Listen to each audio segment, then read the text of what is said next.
इस अवसर पर मैं जयराम कुमार महतो यानी जेल कैंप पार्टी का केंद्र अध्यक्ष विधायक डुमरी कल के कार्यक्रम में उपस्थित रहूंगा। जहां हर तरफ लोग दिवाली मना रहे हैं, पटाखे फोड़ रहे हैं, सेवई पूरी खा रहे हैं, अपने परिवारों के साथ जश्न मना रहे हैं, तो वहीं हमारे डुमरी के माननीय विधायक टाइगर जयराम महतो जी अपने क्षेत्र का भ्रमण कर रहे हैं, लोगों से मिल रहे हैं और घाटशिला उपचुनाव की तैयारी कर रहे हैं। 21 अक्टूबर को घाटशिला उपचुनाव को मद्देनजर रखते हुए हमारे श्री रामदास मुर्मू जी अपना नामांकन दाखिल करवाने जा रहे हैं। यानी कि टाइगर जयराम महतो जी भी यह ऐलान कर चुके हैं कि वो भी रामदास मुर्मू जी के नामांकन दाखिल होने में साथ रहेंगे। हम अभी आपको एक सबसे बड़ी बात बताएंगे अंतिम में, खुद टाइगर जयराम महतो भी बोले हैं। सबसे पहले हम आपको बता दें कि 21 अक्टूबर को नामांकन दाखिल होगा, उसको लेकर टाइगर जयराम महतो जी क्या बोले हैं वो सुनिए, और रामदास मुर्मू को क्यों घाटशिला उपचुनाव में आपको वोट देना चाहिए वो भी खुद टाइगर जयराम महतो बोले हैं, वो भी सुनिए और हमें जरूर सुन के जाइएगा। जोहार झारखंड, जोहार घाटशिला। 21 तारीख यानी कल झारखंड लोकतांत्रिक क्रांतिकारी मोर्चा पार्टी से घाटशिला उपचुनाव के लिए श्री रामदास मुर्मू अपना नामांकन पर्चा दाखिल करने जा रहे हैं। इस अवसर पर मैं जयराम कुमार महतो यानी जेल कैंप पार्टी का केंद्र अध्यक्ष विधायक डुमरी कल के कार्यक्रम में उपस्थित रहूंगा। कल के कार्यक्रम में, नामांकन के कार्यक्रम में सम्मिलित होने के लिए मैं भी आ रहा हूं। अतः तमाम कोल्हान प्रमंडल के तीनों जिलों के झारखंड लोकतांत्रिक क्रांतिकारी मोर्चा के सिपाहियों से, भाइयों से, बहनों से, सभी से आग्रह है, नामांकन रैली के कार्यक्रम में शामिल होकर अपने प्रत्याशी के मनोबल को बढ़ाने का कार्य करें। धन्यवाद। जोहार। कल घाटशिला अनुमंडल, भूलेंगे नहीं, घाटशिला अनुमंडल में मैदान में उतरे हैं। क्या वो सक्षम हैं कि उनकी समस्याओं को लेकर डाउन टू अर्थ जाके लड़ेंगे, जमीन पर बैठकर उनके लिए फाइट करेंगे, कंपनी के गेट पर धरना देकर उनके लिए लड़ेंगे, आवाज बुलंद करेंगे? संभव ही नहीं है। तो घाटशिला में अगर आदिवासी समाज की आबादी ज्यादा है तो समस्याएं भी उनकी ज्यादा है, और उन समस्याओं के निदान के लिए उन्हें एक ऐसा नेत्र घाटशिला के घाट पर दोनों राजपुत्रों को पानी पिला देना। नमस्कार। घाटशिला विधानसभा चुनाव उपचुनाव का कल नॉमिनेशन है। ऐसे में टाइगर जयराम महतो ने अपने प्रत्याशी, पिछले बार के प्रत्याशी को ही बना दिया है। बीजेपी के पास एक तरफ 3 पूर्व मुख्यमंत्री है और जेएमएम का पूरा सरकारी तंत्र लगा हुआ है उपचुनाव को जीतने के लिए। ऐसे में नया नवेला पार्टी जो है घाटशिला उपचुनाव में कैसे परफॉर्म करेगी, उन पे बात करेंगे। एक तरफ 3 मुख्यमंत्री है, एक तरफ पूरा सरकारी तंत्र है, उस बीच में टाइगर जयराम महतो अकेला विधायक कैसे फाइट करेंगे? देखिए, फाइट मुद्दों से किया जाता है। फाइट लोगों की जो समस्याएं हैं उन्हें पटल पे रख के किया जाता है, और हम लोग जो हमारा प्रमुख हथियार है कि जनता के लिए लड़ना और जनता को वास्तविकता से अवगत कराना कि इस राज्य के साथ घटित क्या हो रहा है, उनकी स्थिति होनी क्या चाहिए थी, अभी वर्तमान में है क्या। तो उन्हीं मुद्दों के साथ हम लोग विधानसभा का उपचुनाव जो घाटशिला में होगा उसे लड़ने का काम करेंगे। जब आप सभा को संबोधित करते हैं तो आपके अनेक मुद्दे होते हैं, लेकिन घाटशिला जब आप चुनाव फाइट करने जाएंगे तो वहाँ पे क्या मुद्दे होंगे?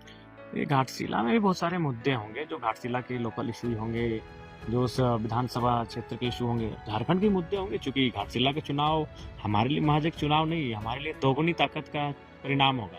अगर हम लोग वहाँ परिणाम पाते हैं तो ताकत दोगुनी हो जाएगी, एक विधायक से 2 हो जाएगा, यानी हम लोग तो दोगुनी ताकत में आ जाएंगे।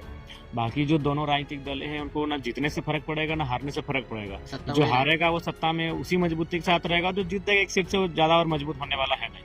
लेकिन हम अगर जीत जाते हैं तो हमें लगता है हम लोग दोगुना मजबूत हो जाएंगे, और ये जनता को तय करना चाहिए, हमें ये अवसर मिलना चाहिए। यही हम लोग विचारों के साथ घाटशिला को चुनाव जाने। तो आप चुनाव जीतने के लिए लड़ रहे हैं या फिर कुछ मैसेज देना चाहते हैं घाटशिला चुनाव लड़ करके? नहीं, हम लोग कोई भी चुनाव जीतने के लिए लड़ता है, हम लोग भी चुनाव जीतने के लिए लड़ रहे हैं। और जो वोट हमें आया था वो कम नहीं था। अभी उस टाइम में जब एक तरफा वोटिंग हो रही थी उस क्षेत्र में, तो वहाँ भी हम लोग ठीक ठाक वोट लेके आए थे। मानते हैं उस समय के प्रदर्शन के हिसाब से थोड़ा ठीक नहीं था, लेकिन उसके बावजूद भी हमें उसे इंक्रीज करने में, बढ़ाने में समस्या नहीं होगी। एसटी रिजर्व क्षेत्र है, बार बार एसटी का मुद्दा उठता है, वैसे क्षेत्र में आप कैसे जाकर के चुनाव लड़िएगा, खास करके एसटी लोगों को कैसे कन्विंस कीजिएगा? देखिए, कन्विंस करेंगे, उनसे बातचीत होगी कि आबादी उनकी है घाटशिला में, तो समस्या भी उनकी होगी। तो समस्या यदि उनकी होगी तो समस्याओं के लड़ने के लिए उनका साथी होना चाहिए। तो जो 2 राजपुत्र मैदान में उतरे हैं, क्या वो सक्षम हैं कि उनकी समस्याओं को लेकर डाउन टू अर्थ जाके लड़ेंगे, जमीन पर बैठकर उनके लिए फाइट करेंगे, कंपनी के गेट पर धरना देकर उनके लिए लड़ेंगे, आवाज बुलंद करेंगे? संभव ही नहीं है। तो घाटशिला में अगर आदिवासी समाज की आबादी ज्यादा है तो समस्याएं भी उनकी ज्यादा है, और उन समस्याओं के निदान के लिए उन्हें एक ऐसा नेतृत्व की आवश्यकता है जो उनके बीच जाके खड़ा होकर आंदोलन करे, उनके बीच जाके खड़ा होकर उनकी समस्याओं का समाधान करे। जरा मैं तो कर रहा है हाफ पैंट में, तो कभी गमछी में, तो कभी पेड़ के नीचे बैठकर, कभी खुले मैदान के नीचे बैठकर, जहां मन हुआ, जहां जनता, वहीं समस्याओं को निदान करने में लग जाते हैं। लेकिन जिसको आप प्रत्याशी बनाए हैं वो सिंपल एक टीचर है, प्राइवेट कोचिंग चलाते हैं, वहाँ पे पढ़ाते हैं बच्चों को, कैसे मैनेज कर पाएंगे खर्चा? और आप भी कहते हैं कि हमारा पार्टी गरीब है, इकलौते विधायक है, संसाधन की कमी तो खलेगी। खर्चा बिल्कुल खलेगी, लेकिन खर्चा जनता देगी, जनता ही उन्हें चुनाव में मदद करेगी। जैसे गिरिडीह लोकसभा में मुझे किया था, डुमरी और बेरमो के विधानसभा चुनाव में मुझे जो जनता ने सहयोग किया था, मुझे डुमरी और बेरमो में जो सहयोग मिला था, उस सहयोग को हम रामगढ़ में मदद किए, उस सहयोग को हम मांडू टुंडी इत्यादि क्षेत्रों में मदद करने में, जो पड़ोसी क्षेत्र थे वहाँ मदद के तौर पे पहुंचाएं। तो जनता तय करेगी और जनता सहयोग करेगी। पिछली बार के चुनाव में जब हुआ था तो दो पक्षी था, एनडीए था, लेकिन आपके आने से त्रिकोणीय हो जा रहा है मुकाबला। तो त्रिकोणीय में लोग कहते हैं कि 60-70 हजार में जीत लगभग तय हो जाएगा। कितना आंकड़ा को इस बार टारगेट किया, क्योंकि आपका पिछले बार का वोटिंग 8,000 आसपास था? देखिए, पिछला था, उस बार वो चुनाव था, उसमें सरकार बनना था। जब हम लोग ये मैसेज देंगे कि जो सरकार है उसको एक सीट से फर्क पड़ेगा नहीं, और जो विपक्ष में बैठा भारतीय जनता पार्टी के गठबंधन है उसे एक सीट का बढ़ने से उसको फर्क पड़ेगा नहीं, तो आप जयराम महतो को दें, ताकि जो 1 मिनट का समय विधानसभा के अंदर मिलता है वो 2 मिनट का मिलेगा, और 1 मिनट में जितने मुद्दों को उठाते हैं 2 मिनट में उससे दोगुने मुद्दों को उठाएंगे। और जो कोयलांचल के क्षेत्रों में जयराम महतो अड़ के जनता के लिए लड़ता है, वही कोल्हान में रामदास मुर्मू लड़ेंगे, क्योंकि वो संवैधानिक पद पे होंगे। आज भी लड़ रहे हैं। आज हमारे तमाम जो जेएलकेएम के साथी हैं कोल्हान के, तीनों जिला के, वो लगातार फाइट कर रहे हैं, लेकिन एक संवैधानिक पद पर जब आएंगे तो फाइट को मजबूती मिलेगी। पैसा डोनेट का प्रक्रिया आपका फिर से चल रहा है, हिंदुस्तान ओलंपियाड, और किसको कितना पैसा बांटे? वो आपका काम है पत्रकार महोदय, आप लोग देखिए, आप निगरानी रखिए, हमने जो वचन दिया उसको निभा रहे हैं कि नहीं, अब देखिए आप, वो आप लोग का काम है। घाटशिला की जनता को क्या मैसेज रहेगा? घाटशिला की जनता को यही कहेंगे कि इस बार घाटशिला के घाट पर दोनों राजपुत्रों को पानी पिला देना। चलिए, सबसे पहले जानते हैं कि आखिरकार रामदास मुर्मू जी, जो कि जेएलकेएम के टिकट से चुनाव लड़ रहे घाटशिला में, आखिर उनको वोट आप क्यों दीजिएगा? आखिरकार आप सोमेश सोरेन जी को वोट क्यों नहीं दीजिएगा, जो कि जेएमएम के कैंडिडेट है, जो कि स्वर्गीय रामदास सोरेन जी जो शिक्षा मंत्री थे, पूर्व विधायक थे, उनके बेटे सोमेश सोरेन को आप वोट क्यों नहीं दीजिएगा? या बीजेपी के कैंडिडेट चंपई सोरेन के बेटे बाबूलाल सोरेन को आप वोट क्यों नहीं दीजिएगा? आखिरकार आप जेएलकेएम के प्रत्याशी रामदास मुर्मू को ही वोट क्यों दीजिएगा? तो चलिए हम आपको बताते हैं। खुद टाइगर जयराम महतो जी एक सबसे बड़ी बात बोल गए कि क्या जिस भी प्रत्याशी को आप वोट देने जा रहे हैं, अगर जेएमएम के अगर आप सोमेश सोरेन को वोट देने जा रहे हैं, या बीजेपी के अगर आप बाबूलाल सोरेन को वोट देने जा रहे हैं, तो क्या वो विधायक बनकर डाउन टू अर्थ जाकर आपके लिए काम करेगा? यानी कि कंपनियों से जाकर भिड़ेगा कि हां, यहां के लोगों को नौकरी दीजिए, जिनकी जमीनें आपने ली है उनको नौकरी दीजिए? क्या कंपनियों के सामने वो जाकर धरना देंगे?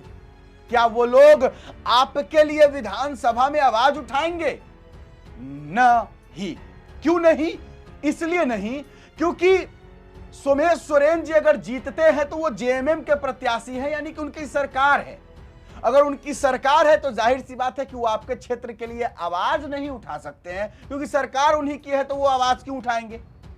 दूसरा, बीजेपी के प्रत्याशी बाबूलाल सोरेन जी, वो भी ना आपके कारण किसी कंपनी के गेट पर जाकर धरना देंगे, क्योंकि वो मुख्यमंत्री के बेटे हैं, उनको इन सब चीजों की आवश्यकता ही नहीं।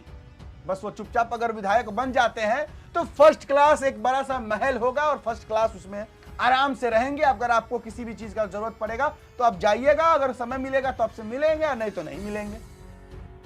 विधानसभा में जहां तक आवाज उठाने की बात रही, तो कोशिश जरूर करेंगे सरकार को घेरने की, लेकिन आपकी समस्याओं का समाधान कर देंगे ये जरूरी नहीं। अब सबसे जरूरी बात, आखिरकार जेएलकेएम के प्रत्याशी रामदास मुर्मू जी को क्यों आप वोट दीजिएगा? तो सबसे पहला कारण कि वो गरीब घर का लड़का है, और जो गरीब घर का लड़का होता है वो गरीब का दर्द समझता है। जिसको पेट में दर्द होता है वही जानता है कि पेट में जब दर्द होता है तो कैसा महसूस होता है। जो बाप होता है उसी को पता होता है कि अगर बेटे को तकलीफ हो तो एक बाप को कैसा लगता है। उसी तरीके से एक भूखे को पता होता है कि एक भूख की कीमत क्या होती है। उसी तरीके से रामदास मुर्मू एक गरीब घर का लड़का है, एक गरीब बेटा है, एक गरीब आदिवासी का बेटा है, तो उसे पता होगा कि गरीबी क्या होती है, गरीबी का मार क्या होता है, गरीबों का दर्द क्या होता है। तो अगर वो जीतते हैं तो गरीबों को समझेंगे, पहला बात। दूसरा बात कि अगर रामदास मुर्मू जीतते हैं तो टाइगर जयराम महतो की मजबूती बढ़ेगी। विधानसभा में 2 विधायक जेएलकेएम पार्टी से होंगे तो जेएलकेएम पार्टी को 2 मिनट का समय बोलने के लिए विधानसभा में दिया जाएगा। और अगर 2 मिनट दिया जाएगा तो जाहिर सी बात है कि टाइगर जयराम महतो सिर्फ और सिर्फ डुमरी की समस्या विधानसभा में नहीं उठाते हैं, वो पूरे झारखंड की समस्या को उठाते हैं। विस्थापन नीति, नियोजन नीति, खतियान 1932, शिक्षा को लेकर के, आंदोलनकारियों के वेतन को लेकर, आंदोलनकारियों को मुआवजे को लेकर जो उनको राशि दी जाती है, वेतन सहायता राशि उनके परिवार को, हर एक मुद्दा पर वो बात करते हैं। ऐसा नहीं कि डुमरी की बात करते हैं। तो जाहिर सी बात है कि अगर 2 नेता 2 विधायक जेएलकेएम के होंगे तो काफी मजबूती मिलेगी जेएलकेएम को, और विधानसभा में झारखंड की जितने सारे और भी मुद्दे हैं उनको उठाने का समय मिलेगा। और सबसे बड़ी बात, मिला जुलाकर सबसे बड़ी बात हम आपको यह बता दें कि अगर रामदास मुर्मू जी जीतते हैं तो सच में आदिवासियों का भला करने वाला कोई जमीन पर उतरकर आ जाएगा। क्योंकि आजकल तो सब लोग सिर्फ नेतागिरी चमकाने के लिए आए हैं, कोई आपका फायदा नहीं सोचता। ये बात याद रखिएगा। आदिवासी भाई आप लोग सोचते हैं कि जो लोग माइक लेकर चिल्ला चिल्ला के और जो भाषणबाजी करते हैं वो आपका फायदा सोचता है। नहीं, उनको नेता बनना है, उनको आगे जाना है, उनको विधायक का टिकट चाहिए, उनको विधायक बन के आगे अपने ऐशो आराम की जिंदगी चाहिए, इसलिए आपके लिए बोलते हैं। वो कोई आदिवासियों के हित ऐसी नहीं है। बात को समझना होगा, आपको अच्छे से समझिएगा तो आपको समझ में आ जाएगा। खैर, रामदास मुर्मू जी आदिवासी के बेटे हैं, आपकी मर्जी है तो जरूर वोट कीजिएगा। हम कहेंगे जरूर वोट कीजिएगा, मेरा मानना है। आप क्या कहते हैं कमेंट बॉक्स में लिखिएगा। कल 21 तारीख को, यानी वीडियो में 20 तारीख को बना रहा हूँ, दिवाली के दिन। हाँ, मेरे यहाँ भी दिवाली लोग मनाते हैं, लेकिन हमें भी उतना इंटरेस्ट नहीं है। तो कहने का ये मतलब है कि हाँ, आप लोग अगर नामांकन दाखिल होगा तो पहुंच सकते हैं। टाइगर जयराम महतो भी मौजूद रहेंगे वहां पर। चलिए, फिलहाल अभी के लिए इतना ही है। इजाजत दीजिए मुझे। मेरा नाम बिट्टू सिंह, आप इस वीडियो को मिस्टर बिट्टू पर देख रहे होंगे। जोहार, जय हिंद।